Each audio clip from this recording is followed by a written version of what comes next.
Hey everybody, what's up and welcome to Into the Necrosphere number 30. My name is Jackie Smith, and with me on today's episode is going to be Low Reichert, a man who I have called one of my best friends for the better part of 2 decades.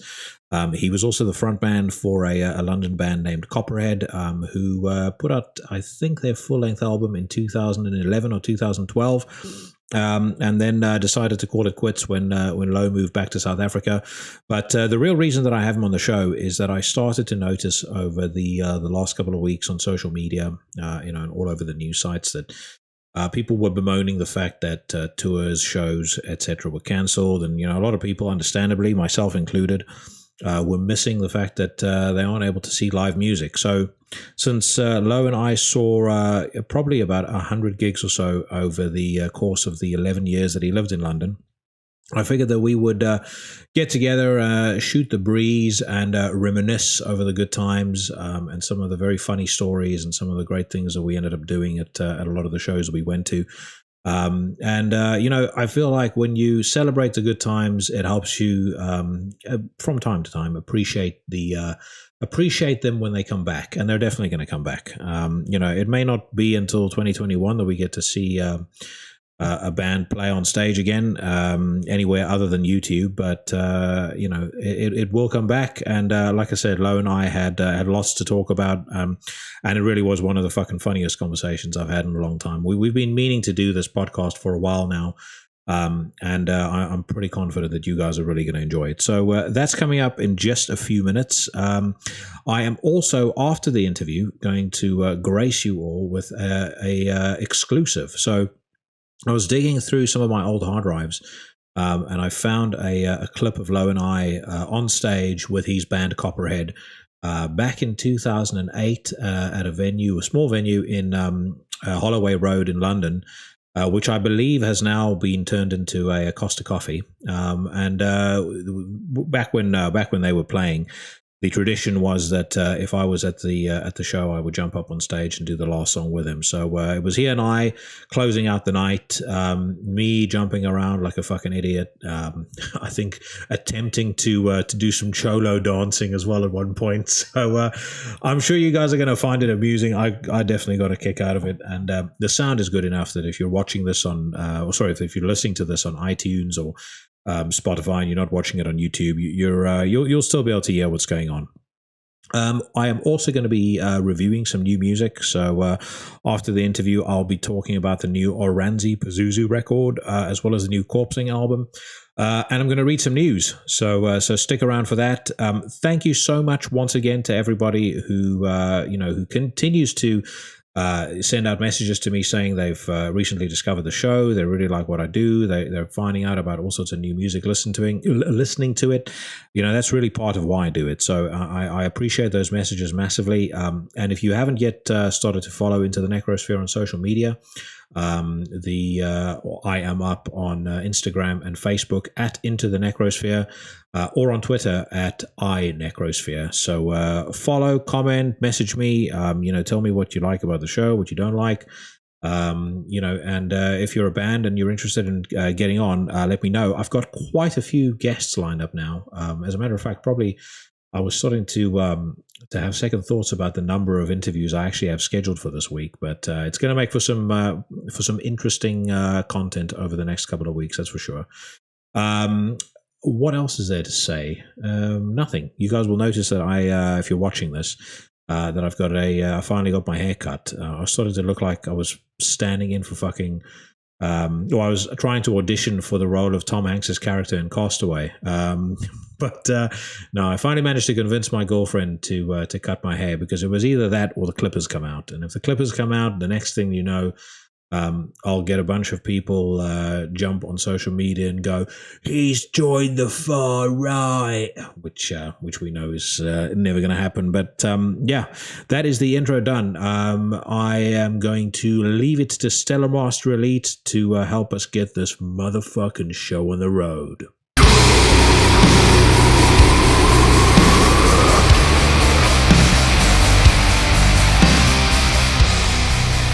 Right, I've just hit the record button now. So it is amazing to think how much life has changed since we were last going to do this.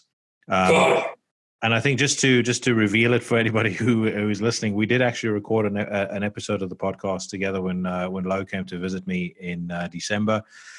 It was the first ever podcast that we recorded live at Mean Street Studios, and unfortunately, because I only had the one mic, the sound was absolutely fucking atrocious. So we ended up shelving it, but we'll give it a go again. But yeah, like I said, life has taken a dramatic twist since then. I was not too long ago counting down to my holiday, and thinking what the rest of the year has held, and it's kind of all just ground to a standstill. So, how long have you guys been on lockdown for now? So here in South Africa, we would have been in our third and final week this week until Thursday, and so we're almost the day after tomorrow. It would be 3 weeks. But they've extended it for another 2, so we've got a 5-week hard lockdown.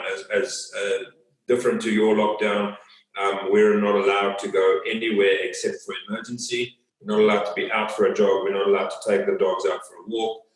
We have to remain indoors. People get arrested if they are seen out.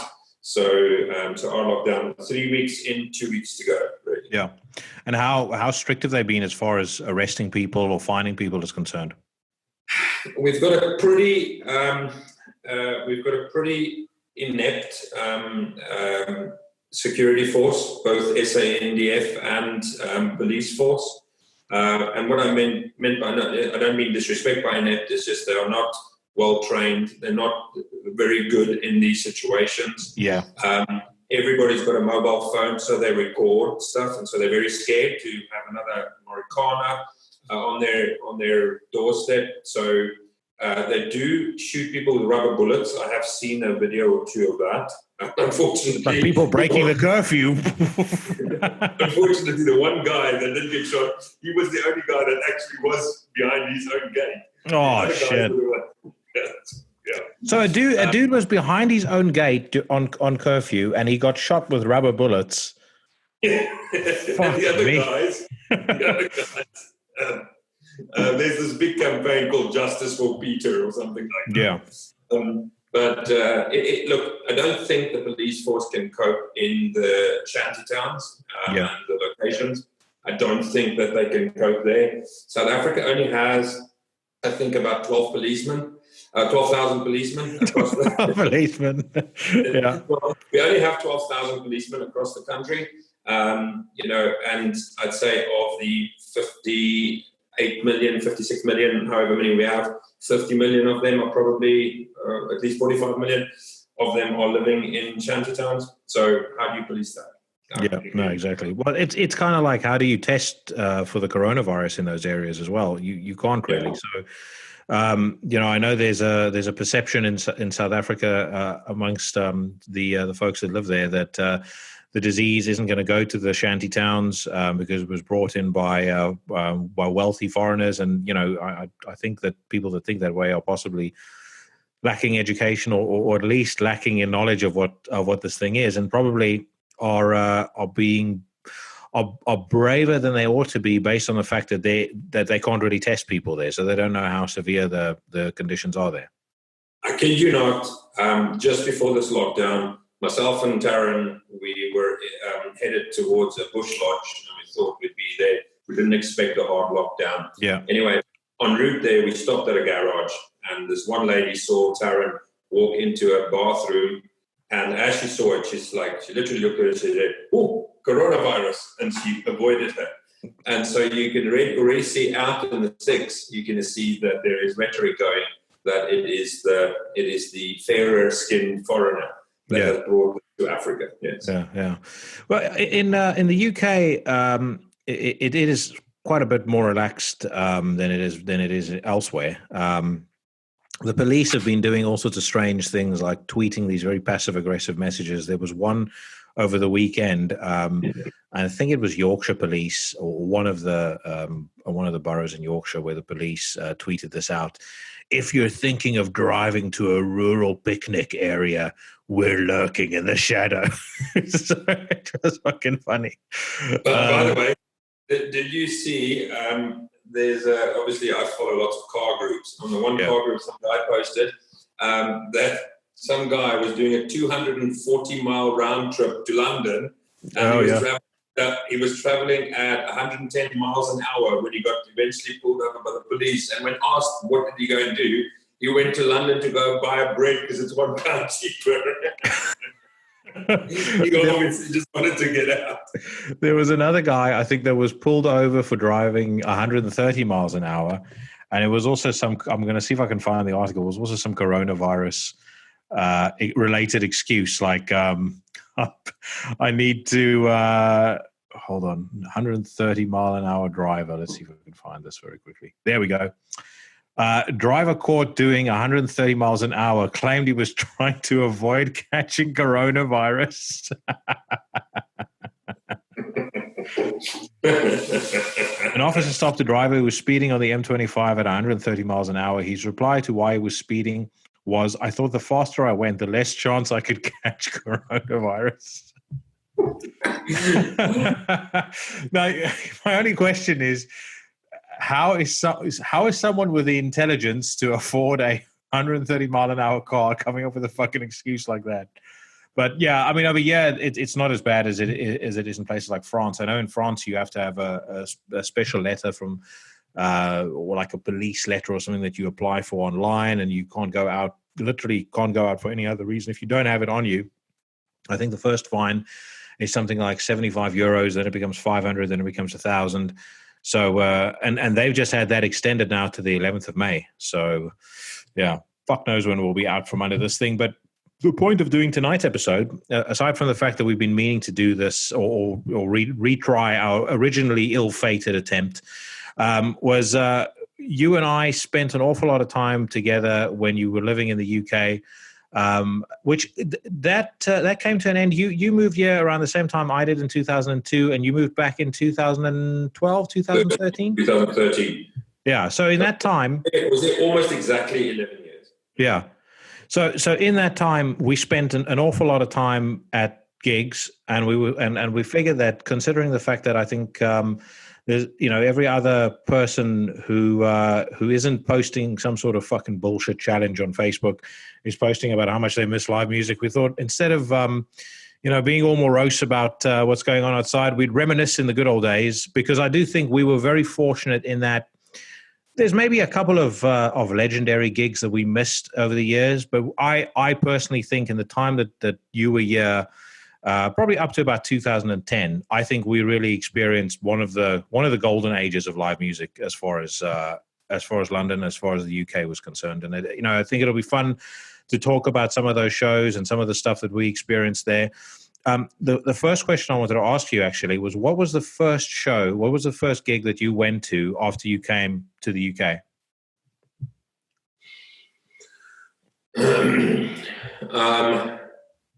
I remember the week that I arrived, I just missed Cypress Hill that was playing at the Astoria. I just missed that, and I was quite miffed about that. From memory, I remember I just missed, because I wasn't there yet, because you arrived early 2002. Yeah, I arrived here on the 12th of February. Yeah, so I only came in April, and I know the biggest show that I missed that you went to was American Head Charge. And I remember I missed that show, so I came just after that. But it would have been one of the new metal bands that I was into. So I'm not sure if it was Korn at London Arena. I don't think that it was that. Most certainly, it would have been one of the new metal bands that I was into at the time. I very, very early on saw Soulfly. So I'm not sure if it was that. I can't remember, actually. I actually think it was Soulfly, because I think you saw them, and then about a week or two later, we went to go see El Nino, which I didn't want to go with. You had a spare ticket, said come along, because there's this opening band that you want to catch. and we saw Mushroomhead for the first time. And I will say this at the start of the show. Most of what we talk about here is death and black metal, but quite a lot of the best shows that I've ever seen were either hardcore bands or new metal bands where you kind of didn't expect it at all. My first show that I saw when I was here was about 6 days after arriving. I went to go see Slipknot, American Head Charge, and In Flames at the Brighton Concord. I think it was the Brighton Concord or the Brighton Arena. And I remember being, at the time, I was a big fan of Slipknot. Iowa had been out for about, I think, a year. So I was super excited about seeing them live. And, when I got to the venue, it was, very exciting because it had sort of, some of the production elements that you get from bigger shows. From what we were used to in South Africa, which is a dude standing on the equivalent of a fucking milk carton and generally playing through a really shitty PA to 10 of his mates. It was a big deal. But I remember being so blown away by American Head Charge and then so utterly disappointed and bored by In Flames. And then Slipknot came on, and I think it was at that show that my love for Slipknot went 180, and I absolutely began to detest that band. And it started with not just how much I disliked the music generally, but with the fans. And I witnessed there the phenomenon of the Slipknot fan, or the Slipknot couple, where the guy is, probably about the size of one of my legs, wears clothing that comes out of Gap Girls, and he has got with him a fucking monstrosity who has oiled herself into a corset. And yet somehow this guy, in spite of the fact that his testosterone levels are unbelievably low, he still thinks it's smart to pick fights with everybody in the fucking venue that he can possibly find. And this one particular lad had been bumping into a group of older guys, and you could see that the guys were probably a little bit older than me. You could see they were probably there for In Flames, thought, well, we'll check out this Slipknot band, but they were getting, noticeably more irritated as the evening went on. And this kid kept on knocking into them, and eventually one of the dudes gets angry and he wallops the boy. The guy falls down, and in an instant, this fucking orca girlfriend of his flops up into the air and lands on him, turns up and looks back at the guy that had given him a punch. He's like, "You leave him alone." And I saw similar things to that multiple times at the same show, which is why I decided thereafter. I don't think I ever listened to a Slipknot album again after that show. But what I did take away from that was American Head Charge had fucking completely blown me away. It was like everything that I love about a show, the sort of anarchy when they come on stage, and the racket, and the banter with the audience. I've always liked that element of chaos, and like feeling like something can turn into a fucking riot at any given time. I don't like shows that feel too orchestrated and too pre-rehearsed, which is a bit of a contrast given that, we'll talk about Rammstein a little bit and my thoughts on that. But just generally speaking, I like that energy and that chaos that you get on stage for, and at the time, American Head Charge were pulling that off perfectly. It's been 18 years since then, right? And which is fucking insane. I still remember what you told me about that show, and how pissed off I wasn't there in time, and B, how hooked I became on what you then described as like the perfect live show, this chaos, this danger. But the one thing that you told me back then, and I still remember it to this day, is that they started with whatever riff they started, like whatever they started with. And the one guy, whoever it was, spat into the air and caught it again. And then they boosted it. Yeah. That image, even though I never saw that image, still sits in here.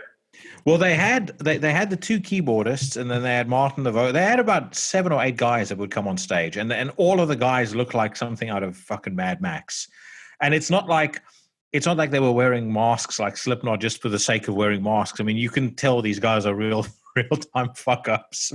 But Jesus Christ, they were good live. Absolutely fucking incredible. And as I said, I mean, they were so good that everything that came afterwards, I think 1 Minute Silence was on there as well. They were also terrible. But everything after them that night was just, it it really wouldn't have mattered who was on stage after them. Nobody was going to get a look in. They were fucking amazing. And actually, because you missed another show with me, which I told you to come to, you missed that one late morning, early morning, whatever you want to call it, trip with this keyboard guy from American Headcharts. Do you remember that? Yeah, no. So I do remember that very, very well. And I remember getting a call at like, I think about 1:30 in the morning. 3. Or 3, yeah. And you, they started, the OTEP was is it OTEP? Yeah. OTEP only started at 12 and then played till about 2. And so I hung around until after. So, yeah. I remember you putting I think the dude's name was Jason, putting him on, and we spoke Justin, sorry, we spoke for about a minute or two, and fuck man, I was on cloud 9 for months after that. But yeah, and I was very pissed off that I'd missed that. The thing that I always loved the most as well was going to a show and kind of, and American Headcharts was kind of like that. But if we use another example, going to a show, not knowing what to expect, and it didn't often happen because I was writing for Chronicles of Chaos at the time, so I was getting a lot of new music, I was seeing a lot of bands, but not really knowing what to expect, and then being completely and utterly blown away. And I'll never forget when we went to go see the triumvirate of it wasn't Discharge, it was Darkane. What the fuck was the band's name? It's gonna bug me now if I don't find it. I even know the song's name, but anyway, I'll get onto their name in a second. Disbelief, Darkane, Disbelief, and Death Angel, and we watched Darkane, and we were seriously impressed. It was like, fuck man, I knew their music, but I didn't think they would be that good live. Then Disbelief came on, and Disbelief is from Germany, eh? I believe so, yeah. And they were just watching Disbelief. Yeah, big time. They're one of those bands that live. Oh, sorry, on album they don't really do a whole lot for you, but then as soon as they get on stage, there's just a magic that happens with the groove in their music and how easy that groove translates on stage, and we were just fucking stunned, and we were stunned to the point where I distinctly remember us having the conversation. I'm pretty beat now. Let's hang around for about 2 or 3 Death Angel songs, and then we'll fuck off, because we didn't. Neither of us really know Death Angel at this time. No, Death Angel were one of those bands that we didn't really grow up with in South Africa. They weren't. I didn't know anybody who had any Death Angel albums. So, from my tape trading days, the exposure that I had to thrash was Slayer, Testament, Megadeth, Metallica, Anthrax, Exodus. That sort of stuff, and maybe some of the German stuff like. Creator, Tankard, and stuff like that. So Death Angel was one of those bands, kind of like in the death metal realm, like Autopsy, that slipped me by. So I didn't know what to expect of them. We thought, I told you, they're an old band, they've been around for ages, but let's check out what they sound like, and then we'll go. Oh my God. Literally, like I think the first song played, and we were both so shocked, we just were completely speechless. And then the second song played, and I just turned to you as like, holy shit! I did not think I was going to hear a better band than Disbelief tonight, and these guys are fucking blowing my mind. And I tell you what stuck with me in that show is, yes, it has the thrash element. Yeah. But then you got this fucking long-haired, like dreadlocked vocalist that comes out and looks like he needs to be a Bob Marley extra. Yeah. And he's got this really cool vocal, and he really leans into the crowd. And I thought that was really cool. The coolest thing though is you've got these fucking Asian American, they're probably from San Francisco or someplace like that. They've got this swing that they do in their guitars as well. It's like, that stuff. I was like, never seen anything like this before in my life. Yeah, they all had this real swagger, and I remember I can't remember which of the guitarists, but I remember one of them had a cigarette in his mouth and he was playing all the time. It's like, and it wasn't even like Slash. It was just like there was more attitude in how he was smoking while he was playing. The one thing that is a disappointment though. So I've been to see them twice since. Once with you when we met Mark before the show, who has turned out to be a very cool guy. The third time I saw them, they never played my favorite live song of theirs, and I then later on heard an interview with them, and apparently Mark is not a big fan of the song, and that's Bored, which is a shame because it's such a fucking great track live because it's got that build up where the one guitar is just literally like just tremolo picking one note like, and then you've got the sort of heavier bit that comes over it, and the double bass, and it's just it. Again, when I remember when they played it that night, just being fucking gobsmacked and seeing that crowd go absolutely nuts. And I'll tell you something, and again, we can talk about some crazy audiences, but one thing I've definitely noticed, as much as it shows that I've seen maybe in the last 5 years or so, as much as there has been an injection of youth to a degree. Like it's not, there's certain bands where the audience definitely is a bit older. Like Akrokaka is I'd say mid-30s, the average age of the audience. But then, I went to go see Slayer, and last year when not last year, was it the year before when they were doing their farewell show? It was actually last year, I think. And there's a lot of younger faces there, but the level of kind of craziness and crowd carnage that you and I were used to seeing, that's gone. People just don't do that anymore. The pits aren't as rough.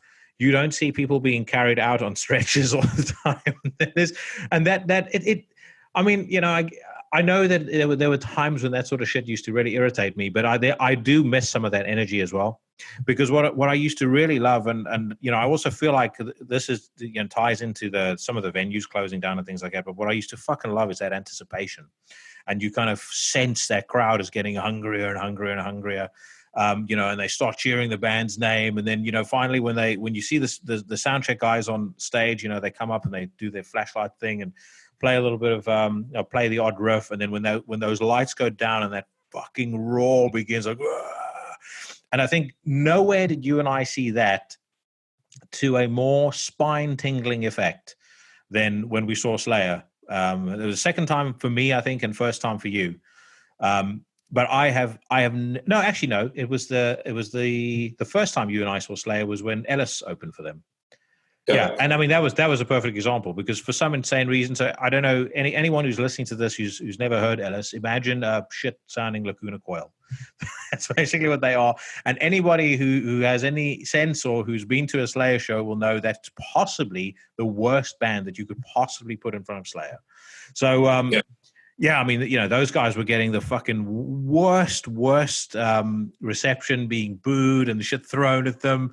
The woman was getting like noticeably upset. Did she say anything that you can remember, or did, because I remember her responding, and I remember thinking to myself, like, you're just making this worse now.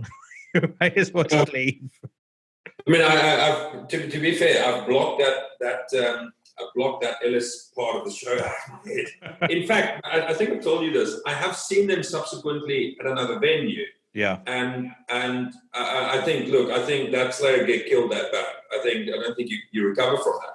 But I did see them at a show afterwards, and they were actually very good. But that's because they have a bit more of a Limp Bizkit vibe to them.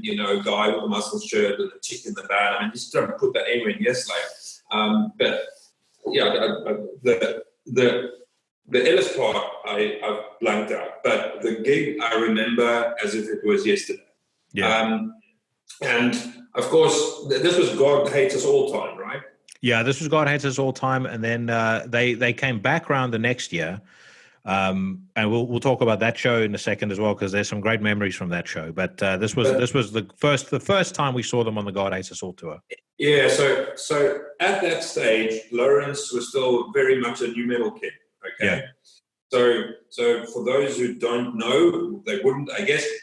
So I didn't grow up with heavy metal.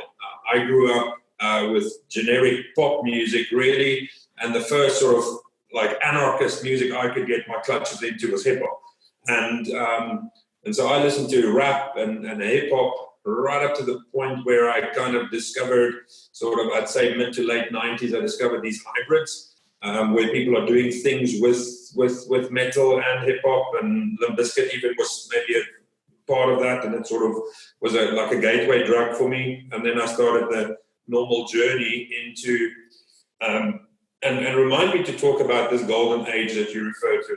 I have a theory about that. Anyway, so slowly I came into the heavy metal world, but never Slayer, right?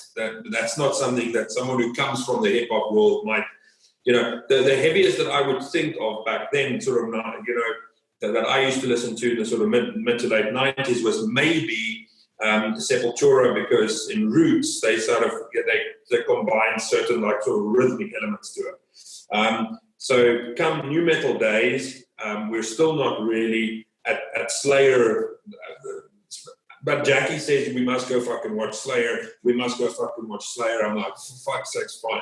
Let's go and watch Slayer. So Ellis goes on and gets fucking ripped to shreds. I'm like, what the fuck is this crowd about? And then the build up, and they took a while to get out. I remember this. Yeah. And do you mind me telling you my experience of what that was? Yeah. Well, that was the first time you hadn't really properly listened to any of their albums, so that was the first time that you ever really were going to experience them. Correct, right? That was my first go at it, right? I didn't even know Rain in Blood, really, to give you an idea, except for Lee's cover of it, in Human Plants. But so the lights go out, and they get on stage, and Tomarai says something, and they start some riff, but it's still dark. And the next minute, when the whole thing kicks in, instead of lighting up the whole room with normal lights, they light it up with a strobe, right? So it's back then before people gave a fuck about epilepsy. And it's like, yeah. And it's just this fucking strobes that it's going out. And I'm looking across that 1,500 Astoria dance floor, if you look at it, and I'm looking at that strobe and how those people move. And it looked for me like the equivalent of a bunch of rats, and you took one juicy motherfucker piece of steak and threw it in the middle, and they're all fighting for it. Yeah. I've never seen such movement like that. Now, of course, the strobe enhanced it, but I've never seen anything like it. And I said to myself there that night, I don't care who this band is, but no person behaves like that if you are not fucking worshipping that band. Yeah. And then only later did I start seeing like videos and pictures of people cutting Slayer into themselves, and you realize that they, their following is like proper legit, like rabid. Yeah, no, very, very much so.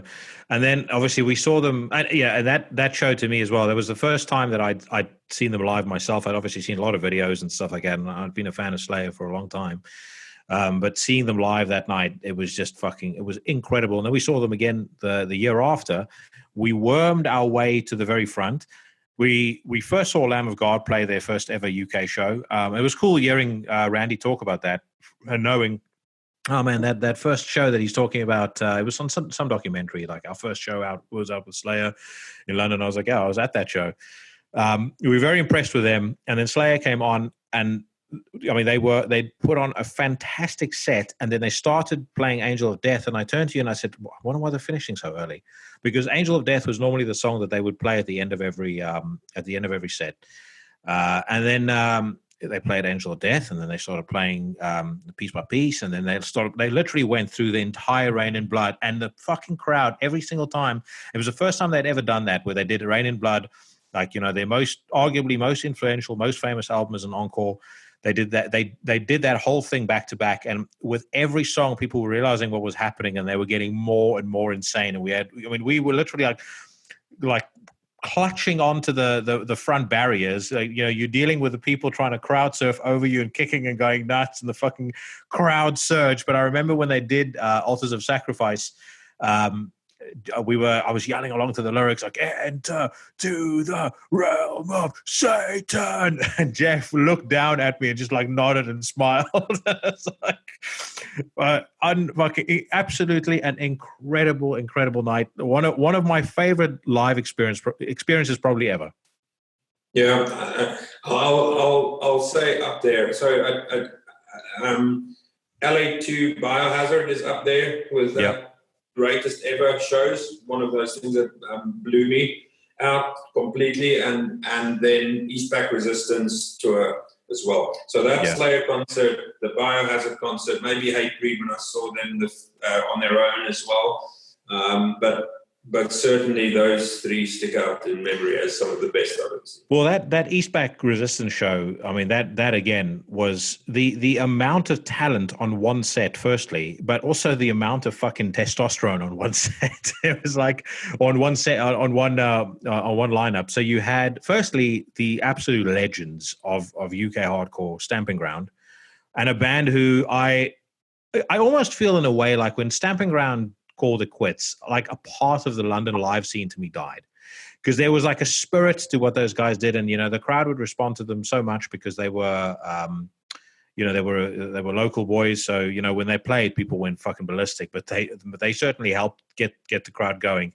And what's the vocalist? Is it Adam? Adam, yeah, who used to jump from the fucking riser into the crowd. I mean, he has done some. He's done some. He was very energetic on stage anyway, and he cut such a cool figure because he was muscled up. He looked like a real badass. He had great vocals, but yeah, some of those stage divers were just fucking insane. But yeah, you had Stamping Ground deliver a fantastic set. Then you had Hatebreed. The first time I ever saw them deliver an absolute fucking monster of a show. Then Agnostic Front. Old school masters did an amazing show. And then again, it was similar to Death Angel. We were like, fuck, I'm really tired now. Let's watch one or two songs and then we'll leave. Biohazard were on, and we were like, the whole floor of the forum, I always describe it to people like it looked to me like it turned into a human tumble dryer. And it was like, if you were not going to become part of the tumble dryer, you were going to be made part of the tumble dryer. There was no, like, unfortunately we were standing back a little bit. We were up on the stairs, but like if you didn't become part of the pit, you were made part of the pit or you were carried out. And I think I must have counted about 7 or 8 people being stretched off that floor. And that's Kentish Town. It's in Kentish Town. That was the Kentish Town floor. The sloped floor down. Yeah. I mean, it's hard to keep your feet there in the best of time. So that fucking whirlpool there. Yeah. Good luck. Look. I tell you that show literally was. It's so hard when an opening act is excellent for the next one to beat it, but then when the next one beats it, for the next one to beat it, and when then the last one comes on, and each time it's better. That's like virtually unheard of. And as you said rightly, it was a time of in my opinion, and of course I wasn't there in the 90s or the 80s or the 70s, in fact, to really describe it. But I think if you look at all genres of heavy music, they all emerged during that time, the late 90s to the late 2000s, maybe till 2010, because if you look at a what's HMV or whatever, you go into one of those stores during that time, the rock metal sections were the biggest ones. Yeah. Because thanks to the likes of the Limp Bizkits and the Linkin Parks, etc. They opened up to the fact that people who listen to mainstream music is going to buy Hatebreed Persistence albums. Persistence, was that? Yeah, it was. Yeah. It wasn't Persistence, sorry, it was Perseverance. Perseverance. So they go, sorry, I do lots of coaching for people. Persistence, Perseverance, you have to have both. Yeah. They would buy a Hatebreed Perseverance album. They would buy a Killswitch Engage. They would buy Slayer of God Hates Us All. They would buy so, but also they'd buy hardcore. They'd buy heavy metal. They'd buy new metal. They'd kind of buy all of it. And it was, if you go to a download show, I mean, fucking hundreds of thousands of people are out there. And the only time in history that I can think of that this has happened is just before grunge killed the original heavy metal. Yeah. During that sort of Monsters of Rock era, maybe then, and then came, like maybe late 80s or whatever, hair metal and all of those. But certainly it was a time from my experience where like all roads led to heavy music. And never since, actually. It just went back into the kind of obscurity box that it. And I think if I'm not mistaken, right, when the earth is peaceful, okay, and when life is good, then people don't have bad shit to sing about, you know. And from 2010 until quite recently, everybody was so woke and everybody was so peaceful and the world has become such a divisive place again, and it's become an angry place, and that might not be great for humanity, but I fucking reckon it's brilliant for music.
I think there were three concurrent things that probably killed off the London music scene. I mean, it's still there and it's still vibrant, and there's still a lot of bands and a lot of shows that happen, but it has lost its excitement to a degree. And the three reasons for it is one, the revenue model in music shifted, so bands stopped having road crews with them, and they started doing their own. Huge.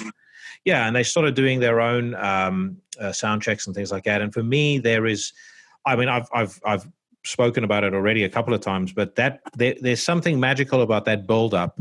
I don't want to see the band before the show, before the actual gig starts. I don't want to see them. I don't want to see a member of the band up on stage tuning his guitar. I don't want somebody standing on stage smiling, waving. It's a little bit like pro wrestling. You know, all of us know pro wrestling is fake. But not if there were a video feed of them backstage talking about what they're going to do in the match and then coming out, no one's going to watch it anymore. I want to be convinced by what I see on stage. So I love that build up. I want the intro tape. I want the lights going down. I want the crowd roaring. And it's very rare that happens anymore. And again, I think that was partly because the revenue model changed. So bands started making money out of touring far more than they did out of music sales. And so they couldn't afford to take the big crews and stuff out with them that they used to. Secondly, a lot of the venues in London started shutting, which again is a real shame, because I remember the days where, you know, we were queuing up to see Danzig or we were queuing up to see Slayer, and it was literally like part of the event. You know, you pitch up there at 3:30 in the afternoon. You know, Amazing. A couple of people have some beers or whatever. You stand there talking shit until about 7 or 8 o'clock when they start letting you in. You look at all the sites. Normally, there's a few folks drunk before they even let folks in. There's the odd street preacher that comes by and asks you for your ticket in exchange for eternal life. But it was all part of the experience, and it's gone now. I mean, that just never ever happens. There's a couple of venues. They open, spot on 7 o'clock. No one queues. Everyone's in the pub, and they sort of drift in round about 9 o'clock at night. So, you know, generally speaking, the bands that are that are on kind of first support, they don't really, I mean, aside from their mates, there's not a lot of, they don't get much by way of the audience watching them. And then I agree with you. I think culturally, I think there was just a shift, and I'm sorry to say this to anybody who's younger than 25, but this fucking generation's soft. So health and safety rules increased. There started being stickers warning people about strobe lights causing epilepsy, and people didn't want to mosh anymore. And that's part of what fucked up the live music scene. Yeah, like even that Slayer gig that we went to the second time around. So that gig, we had to be there. I think it was already at 2 PM. Yeah. And so the stuff that happens, I mean, obviously London rains a lot. We'd fucking stand there in the fucking rain. Yeah. And then, you know, one will break out from the group to go and check some illegitimate T-shirts being sold there on the side until that guy gets chased away. Yeah. I remember buying a Mudvayne shirt, like, which wasn't allowed to because it wasn't really making the band any money and all that sort of shit. But then you get into the venue and it's a fucking mad rush as soon as that door's open, because you don't get to the very front. Someone else is going to take that spot. What the fuck did I queue from 2 o'clock for? You get that gig. I mean, I remember that Slayer fucking mosh pit was so heavy to just hang on to your fucking space there. People to get you out of the way. But then it's also what happens after the show.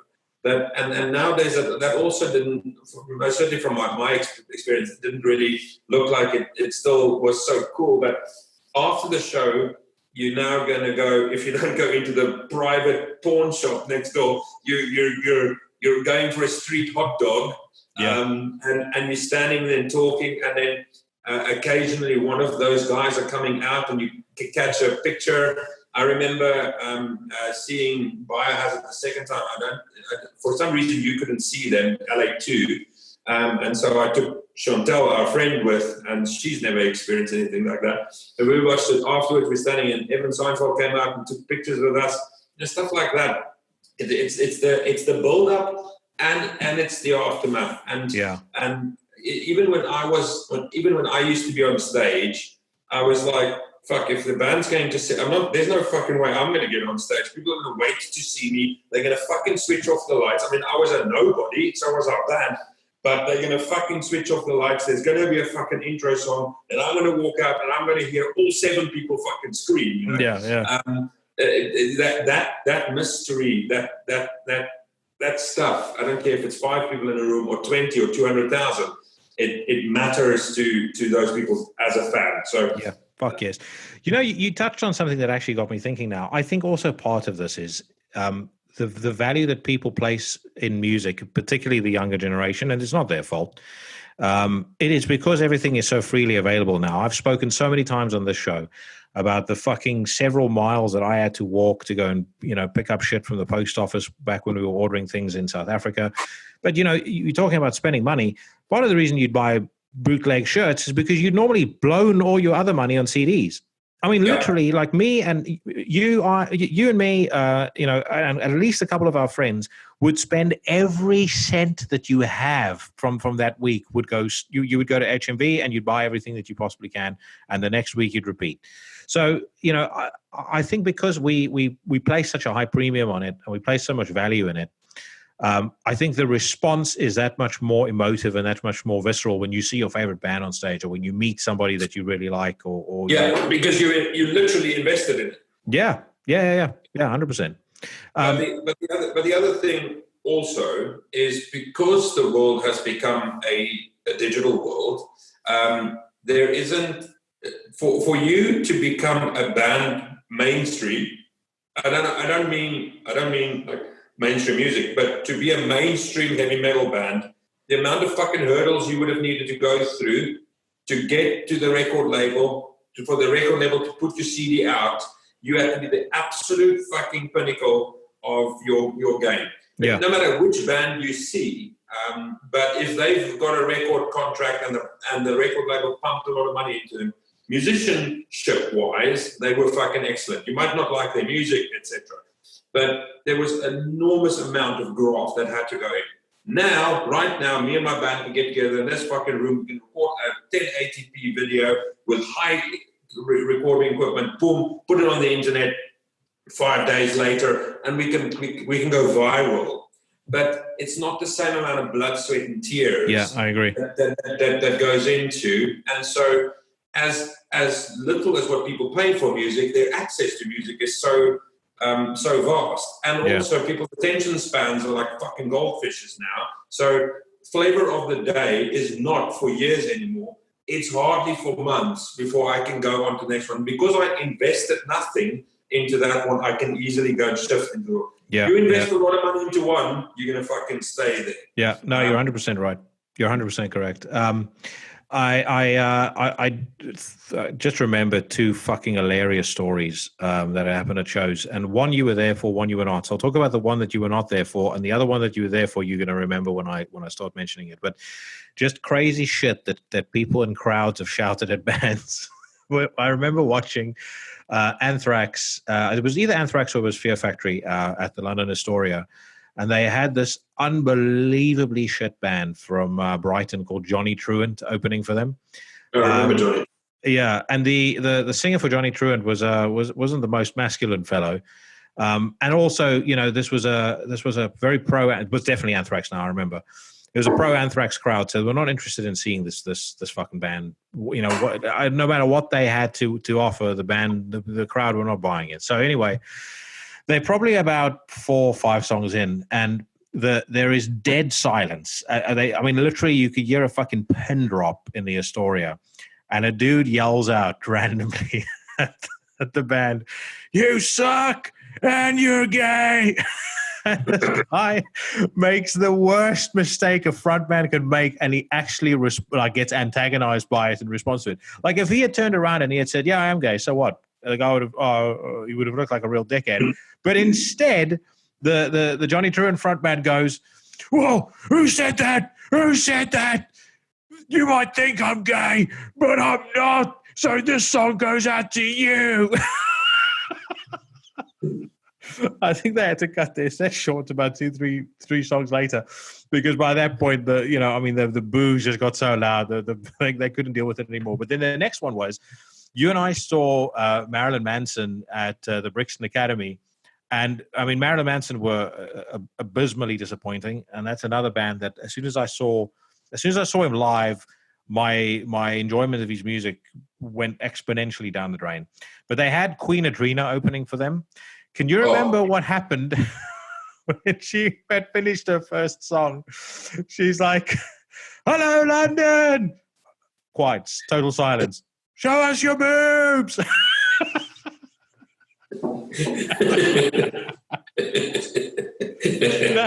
I don't know whether you get that everywhere, but that's one thing about English crowds I fucking love. Just once in a while, there's some fucking dickhead there that'll say something so stupid that it's just you just can't help but fucking kill yourself laughing.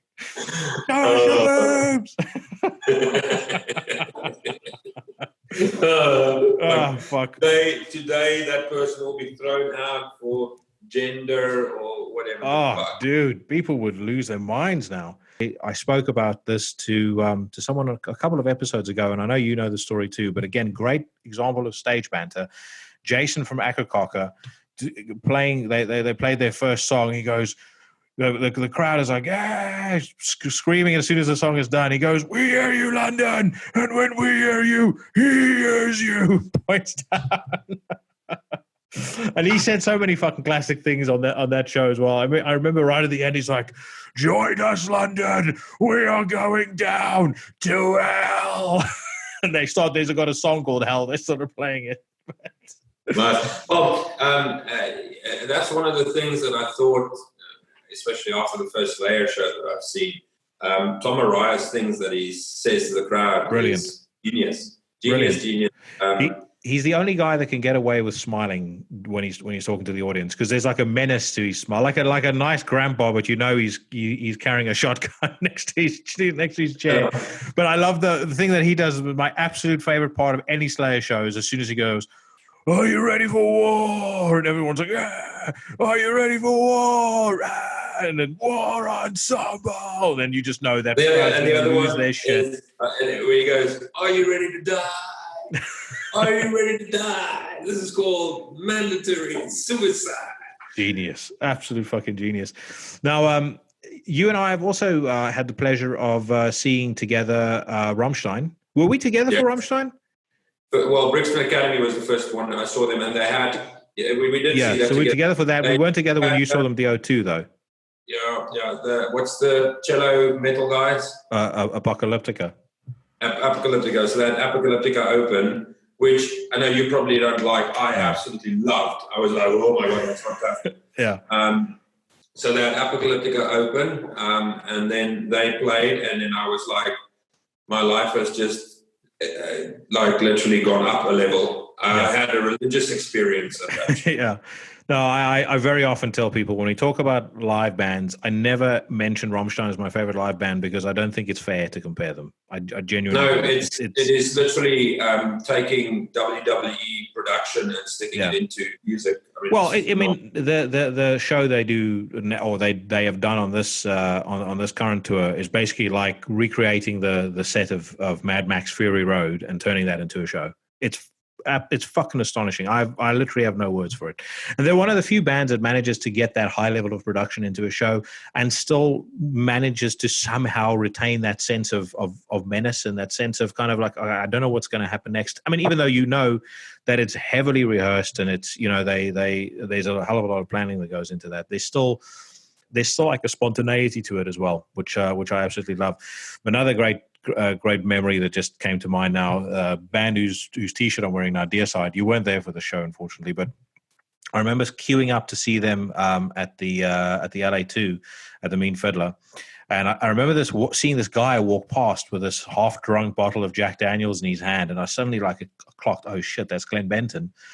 And I just knew like the show is going to be nuts. And he came on stage, didn't even play a song yet. He's like, "London, land of big tits and fish and chips."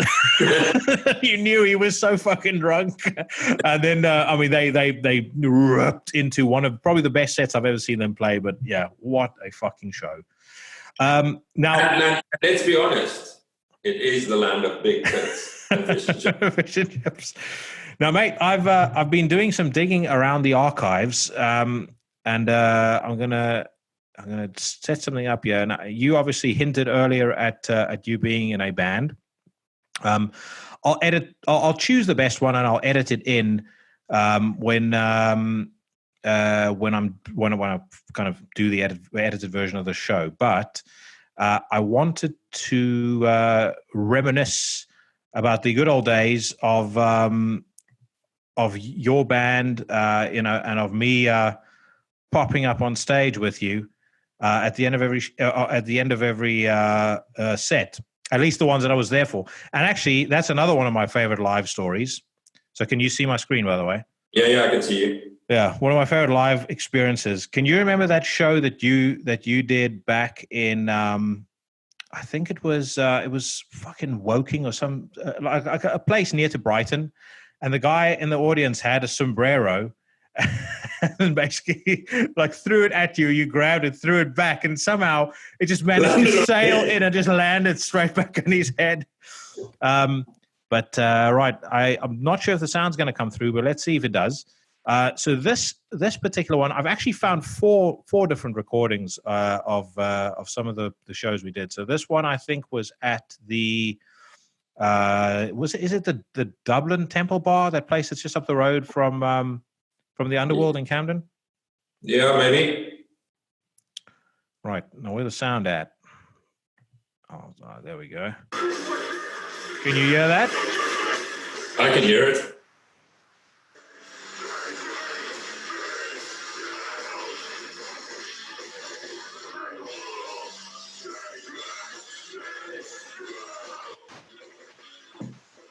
So there's definitely two distinct stages of this band, though. There was when you were with when you were wearing the kilt, and then the band took a distinctly more aggressive, harsher turn when the kilt dropped, and many of the women went away. And when the women went away that came to watch the show, the men that replaced them used to get significantly more raucous. So the shows would get a little bit rougher. But yeah, dude, I have so many fucking brilliant memories of doing this. I've got another one here as well. I think this one, if you bear with me 10 seconds, I'll open it up. This one, I believe. Was it someplace in King's Cross? Yeah, maybe, I don't know, fucking Camden, King's Cross, I don't know. Yeah. But you can really see there's already a harder look here. Yeah.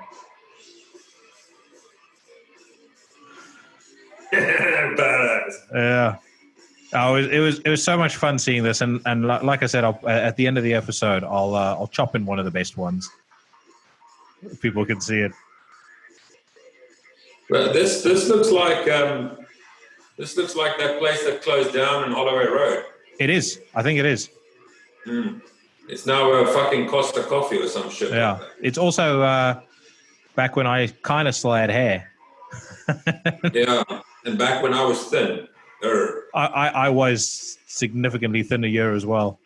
But yeah, very, very good times. And I know that there were plans for you guys to do a reunion, but it's a shame that never came to fruition. Is that still something that you would consider doing if once this COVID-19 bullshit is lifted?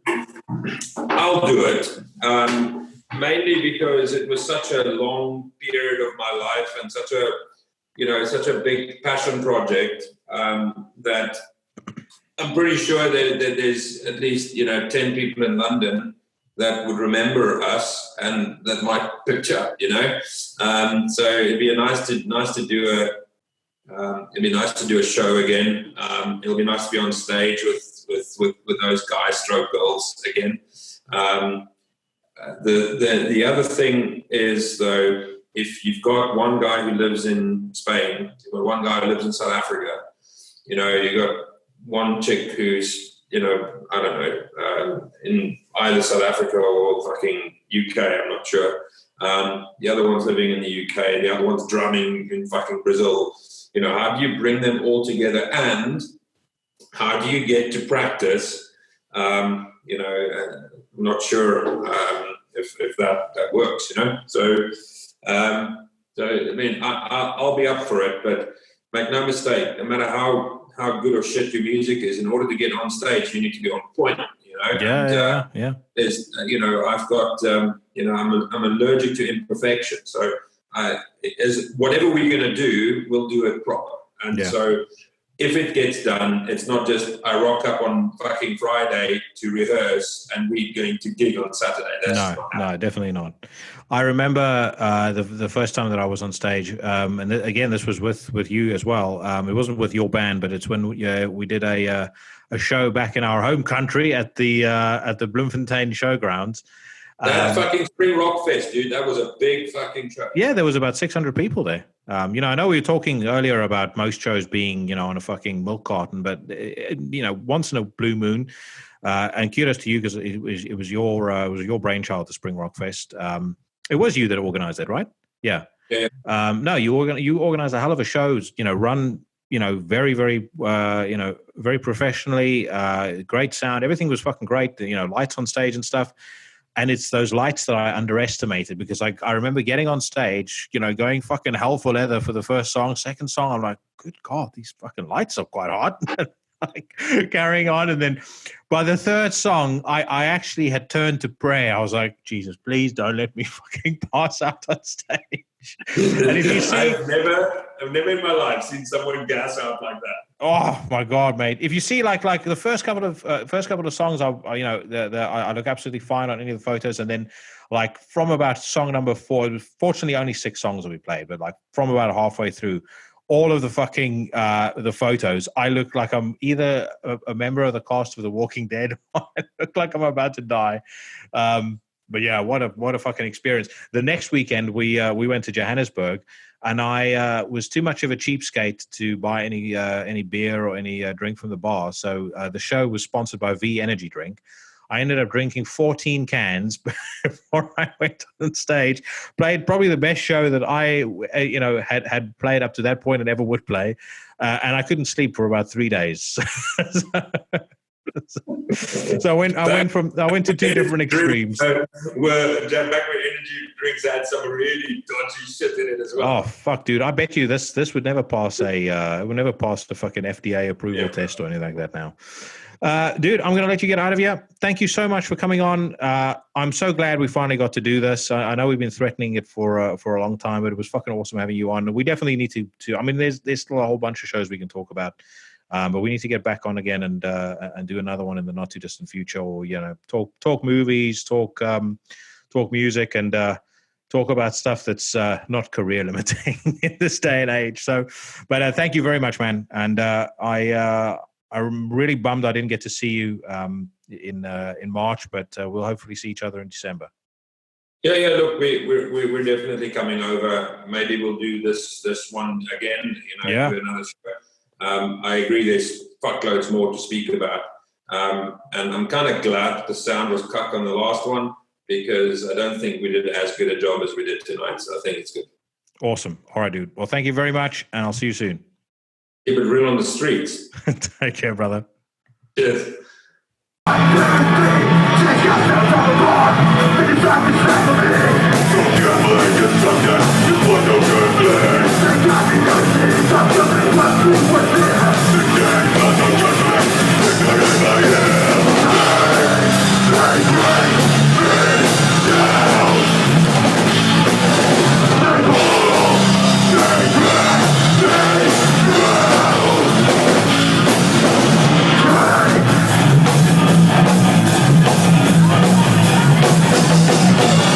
Yeah.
thank you so much to my buddy Low Reichert for coming on the show.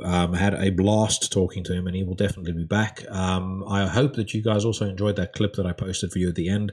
Like I said, it was recorded at I can't actually remember for the life of me the name of the club. But I remember that it was in Holloway Road in London, and I remember that, or I know that it's now a Costa Coffee. But I had such a good time being on stage with those guys, and I know, as we spoke about on the interview, that they had spoken for a while about doing a reunion. So hopefully it doesn't take too long for that to happen, and if it does, you can be rest assured I'll be on stage, and I might even have a couple of new moves. So anyway. You can check out, by the way, the studio version of that on Malum Inse, which is their debut record, and it's available, I think, on Spotify and Apple Music. It might be on Tidal and Qobuz as well. So do check that out if that's your thing. And if you are listening to this show, then the chances are very likely that Oranssi Pazuzu is on your radar already, and if not, it needs to get on your radar in fucking double time. These guys are from Finland. They have been around since 2007. They have had a lot of buzz about them for the vast majority of the time that they've been active. And they have just put out their 5th record, I believe, on Nuclear Blast. Now, they are Finnish, so I'm going to just give a disclaimer right at the start. Since I don't speak Finnish, I'm going to fuck up all of the pronunciations of these words, but so be it.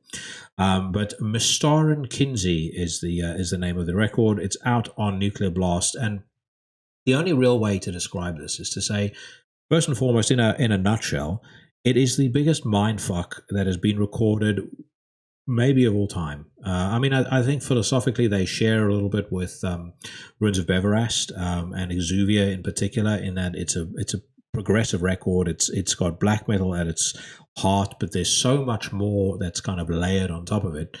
But I mean, even that is only just scratching the surface of what this band does. You know, like I said, black metal forms the foundation, but you have all these layers of electronica, industrial, acid jazz, progressive rock, psychedelic. I mean, fucking anything that you can imagine layered on top of each other in an extremely effective way. And in a way that can somehow work with the fact that all of their songs lack any sort of traditional song structure. So there's no verse, chorus, no nothing. It's like pieces of music flowing together, all the songs flow into each other.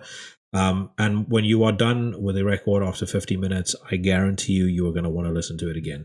I personally think this is one of the best albums of 2020, if not my favorite of the year. I can see very few other albums on the horizon that is going to have any chance of toppling this. And it's also one of those things that I can bet you right now is going to be discussed for probably years from now. And you can tell with the reviews already. I think most people that have heard this or spent any reasonable amount of time with this are absolutely blown away. So I'm going to play one of my favorite songs off the album for the moment, because I know it's something where my tastes will probably vary. But this is track 5 off the record. It's called Kulen Anja Man Alta. And again, I know that I have sodomized the pronunciation of that, but I don't give a fuck. What I do care about is that you check out this album as soon as humanly possible. Like I said, Mistaren Kinsey, and it is available on Nuclear Blast. This is Oranssi Pazuzu.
That was Oranssi Pazuzu, and like I said, the album is called Mistaren Kinsey. It's out on Nuclear Blast, and if I did mispronounce the name, put two and two together, you'll be able to figure out which one it is that I'm talking about. So Oranssi Pazuzu, their new record in 2020. I want to talk next about Corpsing, and you guys will remember that I had Giuseppe Cottispoto of Corpsing on the show twice, actually. And I will almost certainly have him on the show again at some point in the future. He is the founder of Corpsing, or at least one of the founders of Corpsing, and they are about to put out what could reasonably be deemed their comeback album. So, Civilization Under Nefarious Tyrants is going to be released digitally on the 1st of May on Bandcamp, and it'll also come out on, I think, pretty much every other streaming platform. And if you were a fan of Corpsing previously, you kind of know what to expect. They put out their first album, Watching the Thinker, in 2005. They put out a really, really good follow-up called The Stench of Humanity in 2007. And they kind of mixed together, I would say, hardcore with atonal black metal. So I know that Giuseppe, for example, really likes Deathspell Omega. So that dark kind of atonality is there, and then they mix that together with copious amounts of traditional death metal, and they put it together in a way that is really interesting. Sounds quite unique, and more often than not, really, really hits the mark. And actually, Civilization Under Nefarious Tyrants is no exception. So. It's a relatively short record. Well, at least it feels like one. There are 9 tracks on it, but of the 9 tracks, I think 3 of them are instrumentals. There's a couple of short songs, a couple of longer songs. I think my preference when it comes to Corpsing has always been the longer tracks, because I think that's where they get to play to their strengths a lot more.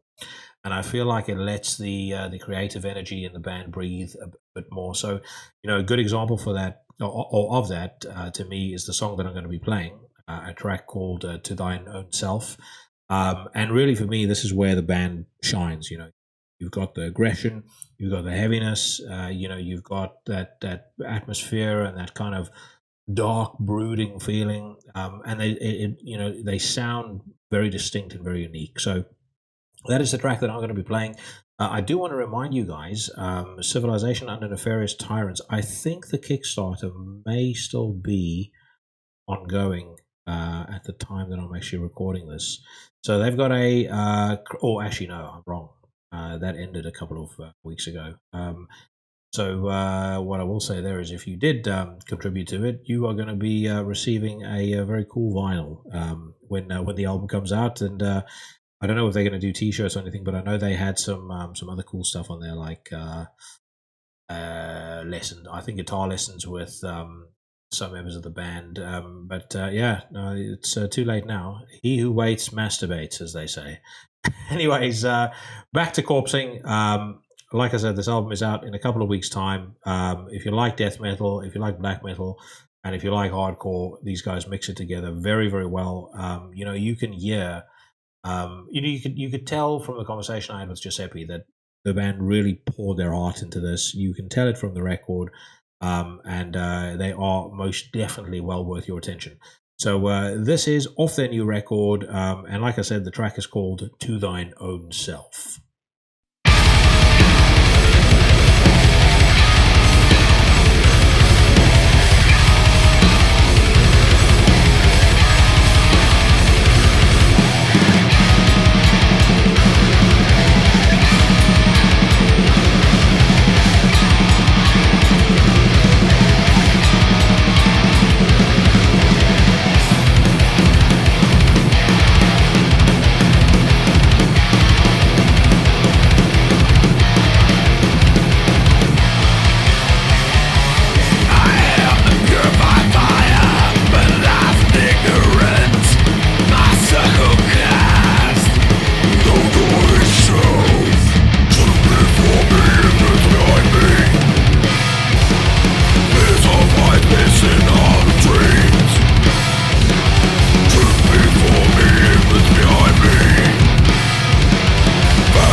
That was To Thine Own Self by Corpsing off the album Civilization Under Nefarious Tyrants. And like I said, that is going to be out on May the 1st. So make sure that you check it out. Time now for some news. And I am going to do the usual screen share here on the Zoom machine. And let's see what we can see. So we'll start with Metal Storm. Dark Funeral working on a new studio record. I am not a fan of Dark Funeral, and I never have been.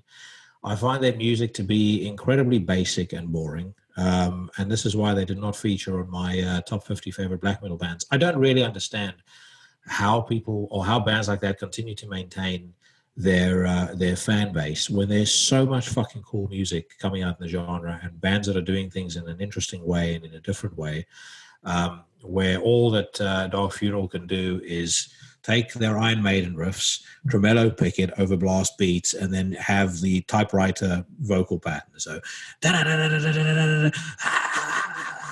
it's just fucking boring as sin. So I will not be looking forward to the Dark Funeral record coming out. I saw them live playing with Crisian a couple of years ago, and Crisian was so much better. It was astonishing. And for Crisian to not make a band sound monotonous is saying something. Morbid Angel, Earache Records releasing Altars of Madness Ultimate Edition. How many fucking editions of this album have they already put out? I mean, there's been countless vinyls, collector's editions, re-releases, reissues. I know for this Ultimate Edition, they are apparently it's been remastered in full dynamic range. And the thing that I always find funny is what most people don't, or what the average nitwit won't understand is that in order to genuinely enjoy full dynamic range, you need sound equipment that the vast majority of people who listen to Morbid Angel will not be able to afford. Impavida, stream new track from upcoming split EP. Impavida is a band who I really enjoy very much, in contrast to Dark Funeral. I thoroughly enjoyed their album that they put out last year on, I think it was Van Records, it might have been.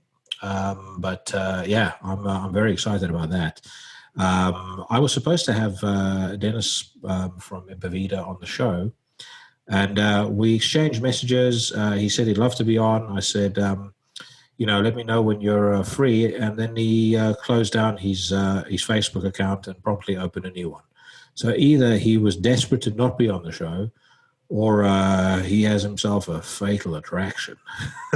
Right, moving on. Nagelfar reveal another track from a new record. I've not actually given Nagelfar another listen. I did promise Jared from Earthrot that I would do so, purely to hear what he was, whether he was right about the vocal lines. But again, it's just another band that's just never ever done it for me. Cadaver signed to Nuclear Blast, release new EP. That's going to be very cool. And Nuclear Blast is stepping up a little bit as far as the bands that they're signing. Ulcerate, entire upcoming album available for listening. I think they released that album to stream because somebody had leaked it. And I mean, with all the watermarks and the digital IDs and stuff like that that labels put onto promos that they send out now, I don't know who'd be so fucking dumb as to leak it. But either way, Ulcerate is, I think, right now one of the most underrated bands on the planet. And I know it's most likely because they are based out of New Zealand, but yeah, they've very, very rarely brought out a shit record. And this new one, Stare Into Death and Be Still, not only has one of the coolest titles ever, but from what I've listened to, it's it's just a masterclass in dark, dank, brutal death metal.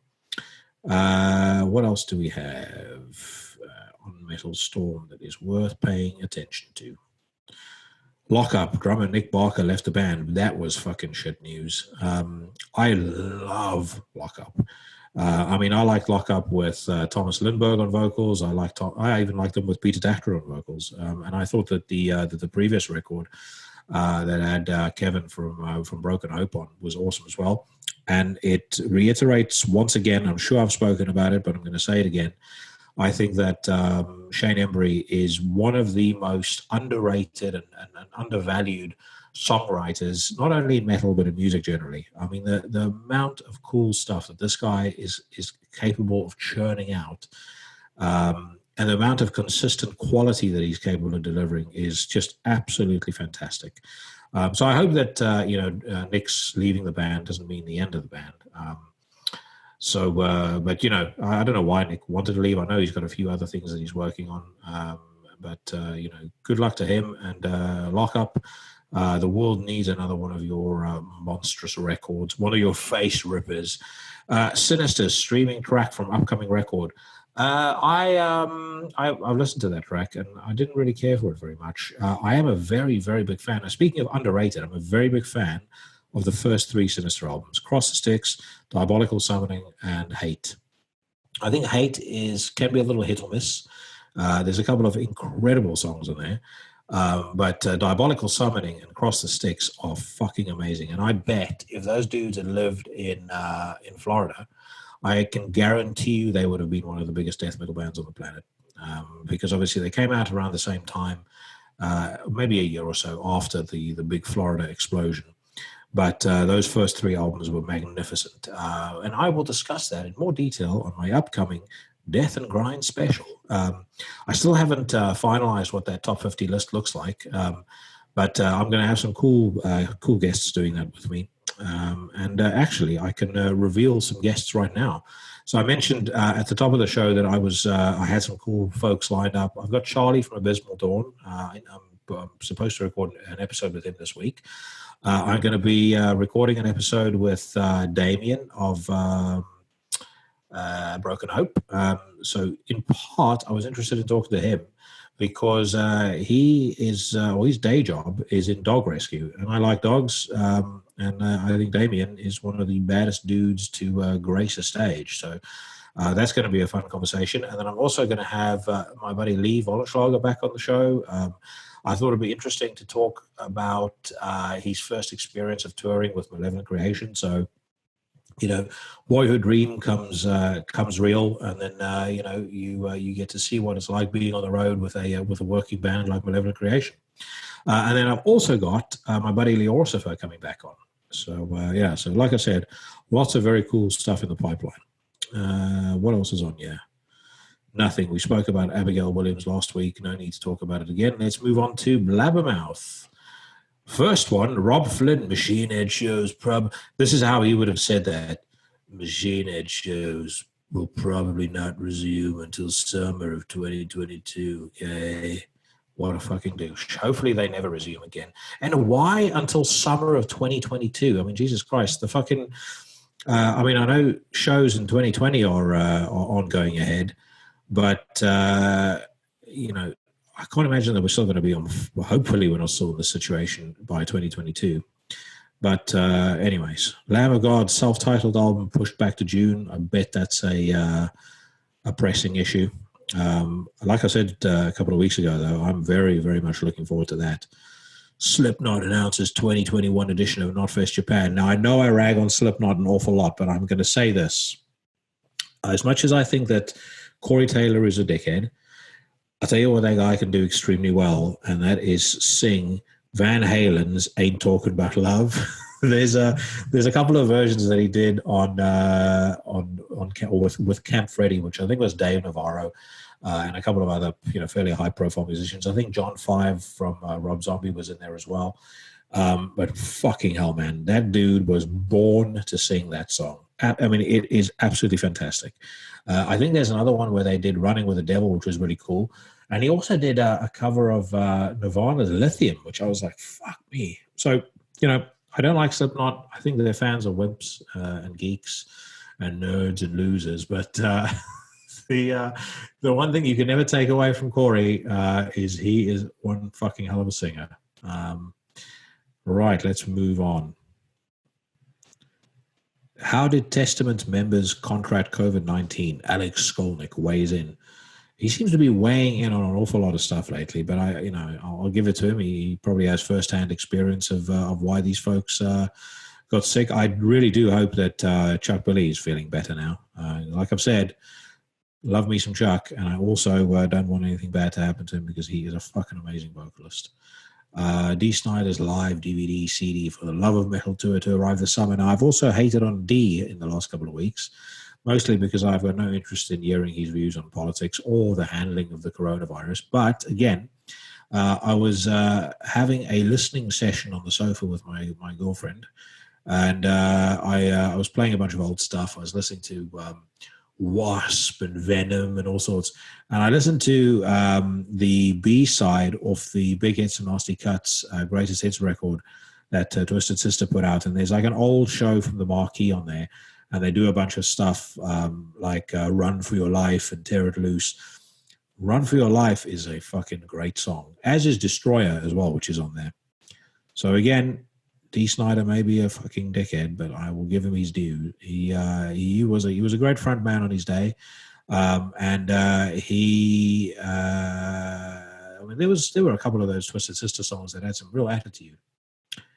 Death Angel's Will Carroll on his battle with COVID-19. The doctors thought I was going to die. Like I said, hopefully he's feeling a lot better.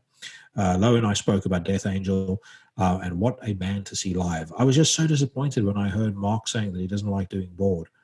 I mean, him not like Death Angel not doing Bored live, in my opinion, is a bit like Slayer not doing Angel of Death. But I mean, I don't know. I don't think I ever heard Kerry run down Angel of Death, but I do remember when it came to Type O Negative, I remember Pete Steele saying that he didn't really like doing Black Number One. So I think there's certain bands have these kind of calling card songs that they just don't like playing all the time. And that's fair enough. I think, ladies and gentlemen, that is pretty much me done for this week. I don't think there's any other news worth noting or reading. So I am going to stop my screen share. I'm going to say thank you very much for tuning in to another episode. I am recording a couple of different interviews this week, so I'll decide what I'm going to put up on episode 31. But in the meantime, I hope you guys are keeping safe. I hope you're keeping healthy and well. From the mean streets of Surbiton on the outskirts of London, I'm bidding you all a fond farewell.